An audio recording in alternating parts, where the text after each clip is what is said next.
Salut à tous, c'est Justine, bienvenue sur ma chaîne, j'espère que vous allez bien. Alors aujourd'hui j'ai décidé de vous faire la recette de la tarte tropézienne. Donc il faut savoir qu'on ne connaît pas vraiment la recette exacte puisqu'elle est gardée secrètement. Mais aujourd'hui je vous propose ma version, donc c'est celle qui selon moi s'en rapproche le plus. Je vous laisse tout de suite avec les ingrédients et la recette.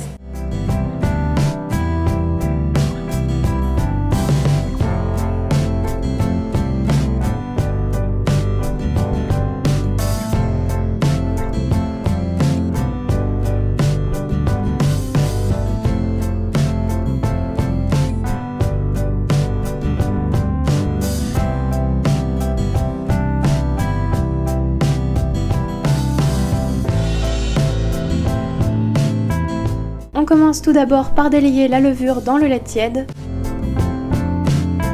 et on réserve de côté.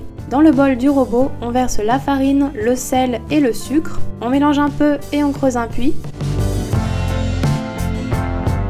Et on y casse l'œuf entier. On verse les jaunes d'œufs, le mélange lait levure et la fleur d'oranger. Et on vient pétrir à l'aide du robot jusqu'à l'obtention d'une pâte homogène et lisse.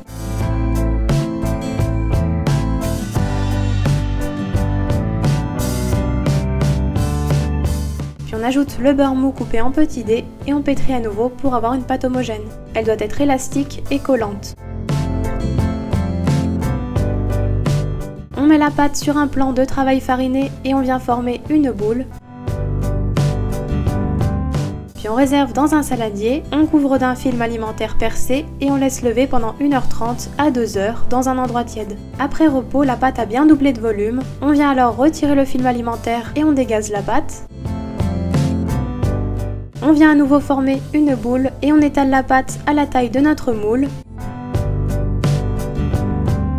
On dépose la pâte sur une plaque à pâtisserie recouverte de papier cuisson et on vient placer le cercle autour de la pâte. On l'ajuste bien dans le fond et on laisse à nouveau lever pendant 30 minutes dans un endroit tiède.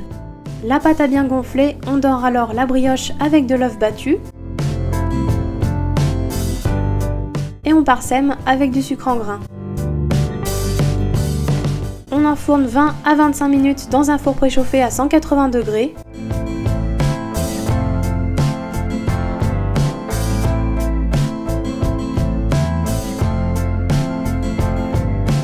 À la sortie du four, on retire le cercle et on laisse refroidir sur une grille.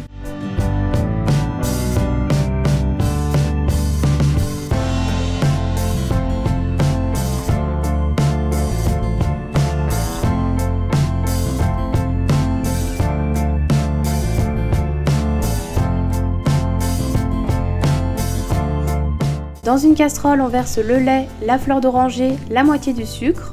On ajoute les graines de la gousse de vanille et la gousse et on fait chauffer. Pendant ce temps, dans un saladier, on verse les jaunes d'œufs et le reste du sucre et on fouette pour blanchir.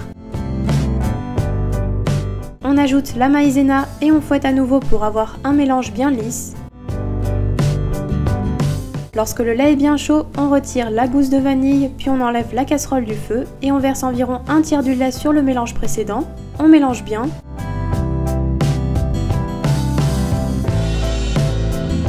Puis on renverse le tout dans la casserole avec le lait chaud et on fait cuire sur feu moyen jusqu'à épaississement et sans cesser de remuer. On retire ensuite la casserole du feu et on réserve la crème pâtissière dans un saladier. On filme au contact et on place au frigo pour laisser totalement refroidir.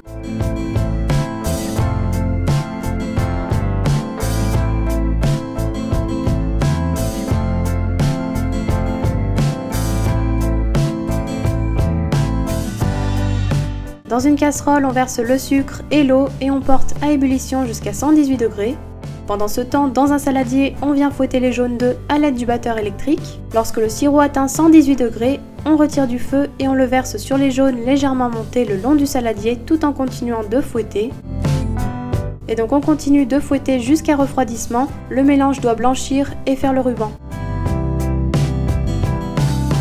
On ajoute ensuite le beurre travaillé en pommade et on fouette à nouveau pour avoir une crème homogène.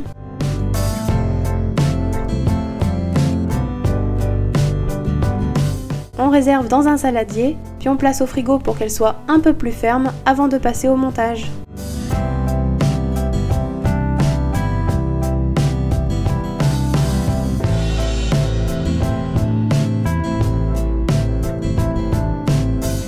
vient retravailler la crème pâtissière avec le batteur électrique. Puis en ajoutant 2 fois la crème au beurre en fouettant entre chaque ajout. Donc les 2 crèmes doivent avoir la même température.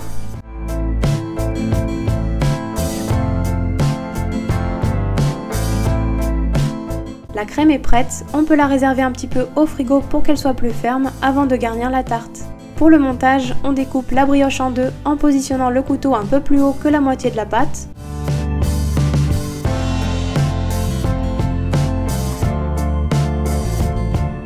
Puis après avoir réservé la crème dans une poche munie d'une douille cannelée, on vient garnir la tarte en formant de jolies rosaces.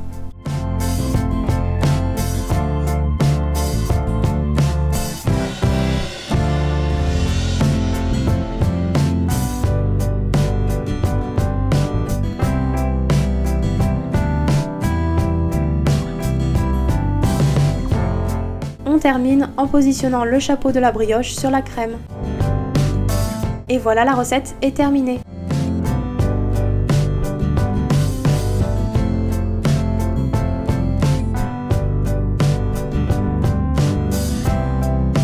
Voilà, la tarte tropézienne est terminée, j'espère qu'elle vous aura plu. Si c'est le cas, laissez-moi des petits pouces bleus. N'hésitez pas non plus à m'envoyer une photo si vous réalisez la recette, ça me ferait très plaisir. Ça vaut aussi pour toutes mes vidéos. Quant à moi, je vous dis à très vite pour une nouvelle recette.